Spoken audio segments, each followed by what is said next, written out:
Pedagang kaki lima di Kota Medan berusaha mengambil kembali tenda tempatnya berjualan yang akan dibawa petugas Satpol PP.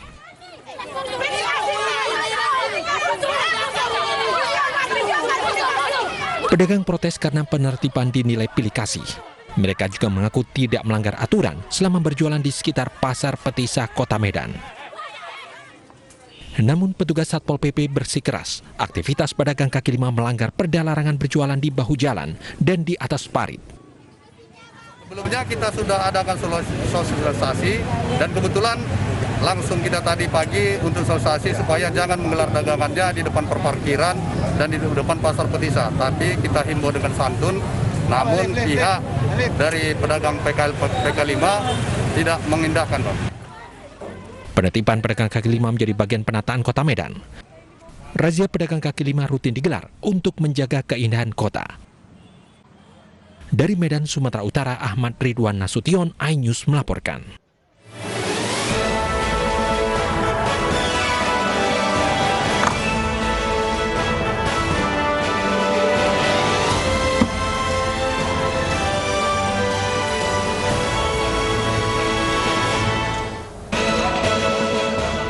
Mobil pemadam terguling, 1 petugas terluka.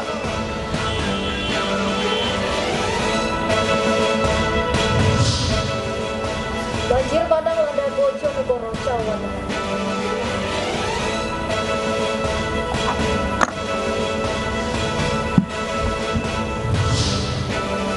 Pemerintah nyatakan virus corona baru telah masuk ke Indonesia.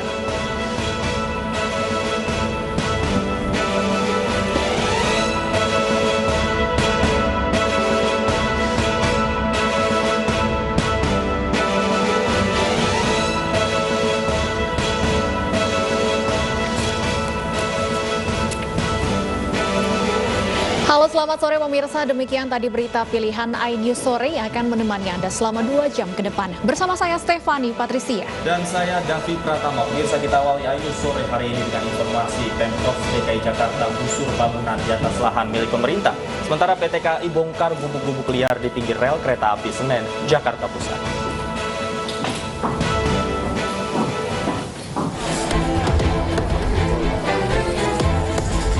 Pemprov DKI Jakarta berhasil mengambil alih kembali lahan seluas 4.380 meter persegi yang sempat diakui pihak lain. Bisa lihat aja, bisa lihat. Mau di mana? Di mana? Adu mulut sempat terjadi saat eksekusi lahan berlangsung. Lahan yang berada di Jalan Askisah Kebagusan Jakarta Selatan ini telah diklaim sepihak oleh oknum yang diduga merupakan komplotan mafia tanah. Di area ini telah dibangun pagar tembok serta rumah permanen. Seluruh bangunan kini telah diratakan oleh petugas yang tergabung dalam personil 3 pilar. Menurut PLT Wali Kota Jakarta Selatan, penertiban sudah dilakukan 4 kali. Namun masih ada saja pihak-pihak yang mengklaim lahan milik Pemprov DKI secara sepihak. Bolak-balik kita tertibkan, ini yang keempat kalinya.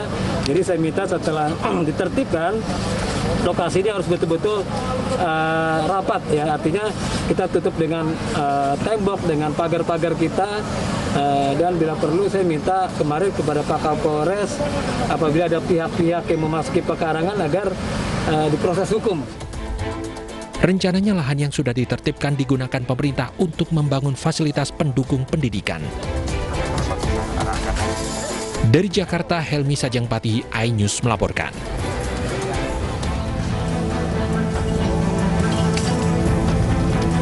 Ratusan petugas PT KAI Daob 1 Jakarta menertibkan bangunan liar di sekitar rel Pasar Gaplok, kawasan Pasar Senen, Jakarta Pusat.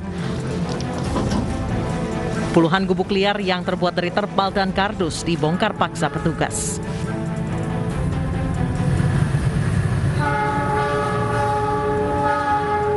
Para penghuni gubuk liar ini pun panik dan langsung mengemasi barang-barang mereka agar tidak diangkut petugas. Selain melanggar aturan, aktivitas warga di sekitar rel dinilai membahayakan baik untuk operasional kereta api maupun warga sendiri. Memang penertiban ini dilakukan merupakan bentuk dari sterilisasi area jalur rel, di mana memang sesuai Undang-Undang 23 tahun 2007 tidak boleh ada aktivitas masyarakat ataupun juga bangunan yang berdiri yang ada di sekitar area jalur rel yang seperti itu. Setelah ditertibkan, PT KAI akan menutup sejumlah dinding beton pembatas yang jebol agar kedepannya tidak ada lagi warga yang beraktivitas di sekitar area perlintasan kereta. Dari Jakarta Pusat, Rani Sanjaya, iNews melaporkan.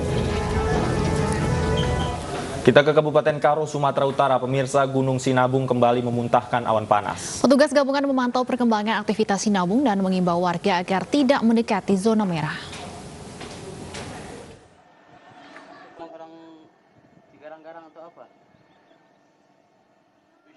Gunung Sinabung di Kabupaten Karo, Sumatera Utara mulai menunjukkan penurunan aktivitas setelah sebelumnya memuntahkan awan panas.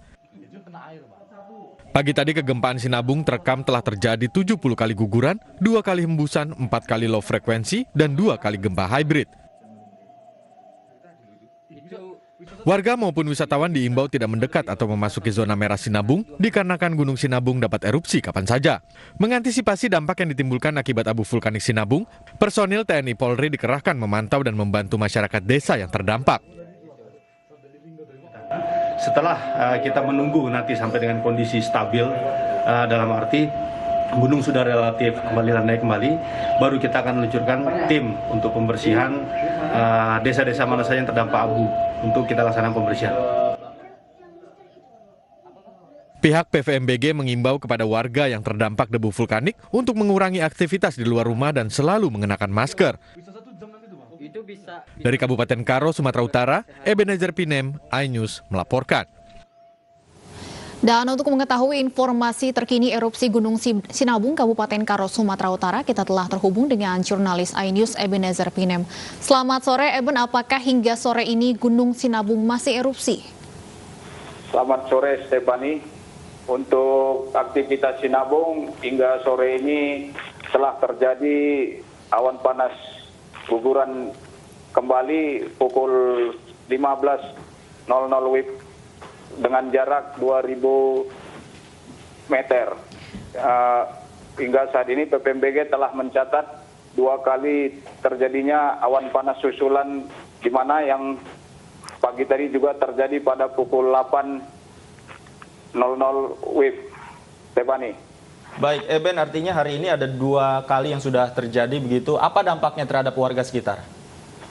Dampaknya masih seperti guguran awan panas yang terjadi Selasa pagi kemarin. Hujan abu kembali menghujani pemukiman warga dan lahan pertanian warga.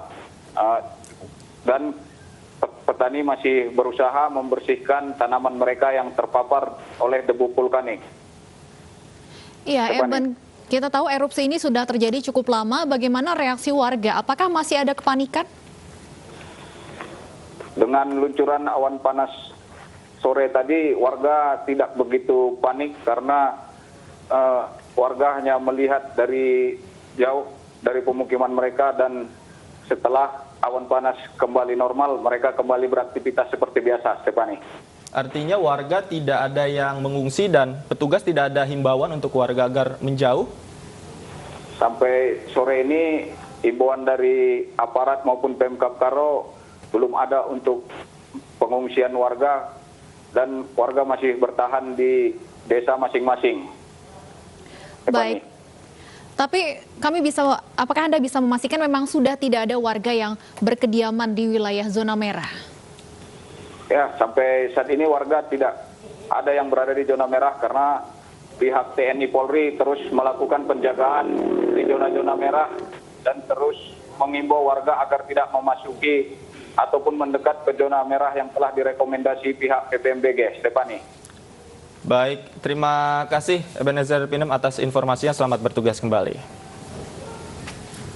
Pemirsa, banjir bandang melanda 3 desa di Kabupaten Bojonegoro, Jawa Timur. Akibatnya ratusan rumah dan puskesmas terendam banjir bercampur lumpur.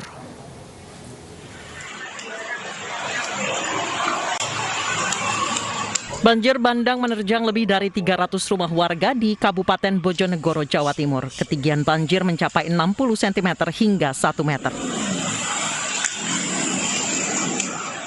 Banjir terjadi akibat curah hujan tinggi yang menyebabkan meluapnya 2 sungai, yaitu anak Sungai Pacal dan Sungai Gondang.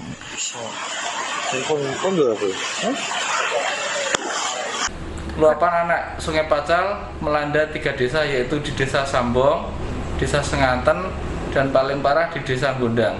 Kondisinya saat ini sudah surut atau gimana? Kondisi air sudah mulai surut mulai pukul 19.00 dan sudah dilakukan pembersihan dari personil BPBD, Damkar, Polsek, Koramil, dan Satpol PP dibantu oleh perangkat desa dan masyarakat.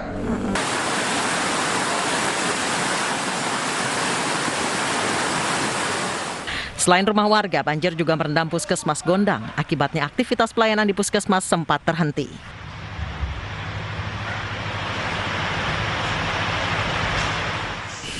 Setelah surut, pihak Puskesmas dibantu petugas BPBD langsung membersihkan ruang perawatan agar layanan kesehatan bisa kembali berlangsung. Banjir di wilayah ini kerap berlangsung pasca hujan dengan intensitas tinggi. Beruntung tidak ada korban jiwa dalam peristiwa ini. Dari Bojonegoro, Jawa Timur, Dedi Mahdi, iNews melaporkan. Pemirsa, mobil pemadam kebakaran milik BPBD Kota Sibolga, Sumatera Utara terguling saat akan memadamkan kebakaran hutan di Bukit Aido. Mobil terjun ke dasar tebing dan menimpa area taman perbukitan. Awas, awas kau! Alah, awas! Bam! Mobil pemadam kebakaran milik Badan Penanggulangan Bencana Daerah Kota Sibolga, Sumatera Utara terjun ke dasar tebing saat akan memadamkan kebakaran di Bukit Aido, Kelurahan Pancuran Gerobak. Ketika itu mobil damkar hendak ke lokasi yang berada di jalur perbukitan. Kebakaran terjadi di wilayah yang cukup terjal sehingga salah satu armada damkar kesulitan menanjak. Mobil berhenti di jalur tanjakan area perbukitan dengan kondisi ban mobil yang sudah diganjal beberapa bongkahan batu. Namun karena kondisi mobil yang berat karena berisi air, diduga batu tidak kuat menahan berat kendaraan meski sudah diganjal. Mobil damkar meluncur mundur terguling ke arah tebing dan menimpa area taman perbukitan. Petugas yang sedang memadamkan kebakaran panik dan menyelamatkan rekan mereka yang bertugas mengemudikan mobil. Sopir mobil pemadam dievakuasi dan langsung dilarikan ke rumah sakit terdekat. Karena saya tengok tadi, posisinya dia memposisikan memadamkan api ini. Tapi karena jalannya memang udah diganjal, tapi ganjalnya nggak kuat. Jadi atre lah, mana sanggup lagi. Karena saya dengar cerita, airnya 5 ton dia. Kondisi petugas yang ikut terguling bersama mobil pemadam terluka ringan, sementara mobil pemadam ringsek dan rusak parah. Petugas akan segera mengevakuasi badan mobil yang melintang di bukit. Terlampau semangat personil kita di lapangan, sehingga mereka abai akan first safety. Ya. Jadi kita tadi melihat bahwa tanjakan ini sangat ekstrim, jadi mengingat tadi apinya juga berkobar cukup sehingga personil tadi tidak memikirkan keselamatannya dia. Kondisi mobil pemadam kebakaran ini semakin berat karena sedang membawa sekitar 8 ton air untuk memadamkan api. Dari Sibolga, Sumatera Utara, Raymond, iNews melaporkan. Sebuah dam truk bermuatan batu bara terbakar saat melintas di ruas tol Jor Cipayung, Jakarta Timur. Diduga dam truk terbakar akibat sambungan arus pendek listrik di bagian aki.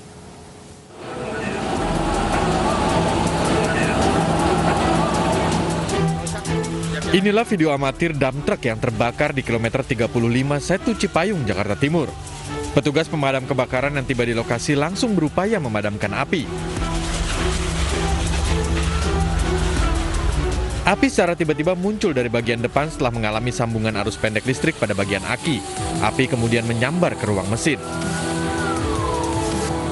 Beruntung muatan batu bara tidak ikut terbakar dan hanya menghanguskan bagian kepala truk. Meski demikian, kerugian ditaksir mencapai ratusan juta rupiah. Setu terjadi korsleting listrik dari aki dan membakar bagian mesinnya, di kap mesinnya itu sendiri. Dan memanggil dari damkar, alhamdulillah dalam hitungan 8 menit damkar sudah sampai di lokasi. Tidak ada korban luka maupun jiwa dalam peristiwa ini. Pemadaman berlangsung dalam waktu 15 menit dengan mengerahkan 2 unit mobil pemadam kebakaran ke lokasi. Dari Jakarta, Rio Manik, iNews melaporkan. Seorang suami di Luwu, Sulawesi Selatan membunuh istrinya usai cekcok di sawah. Informasi selengkapnya akan kami hadirkan usai jeda berikut.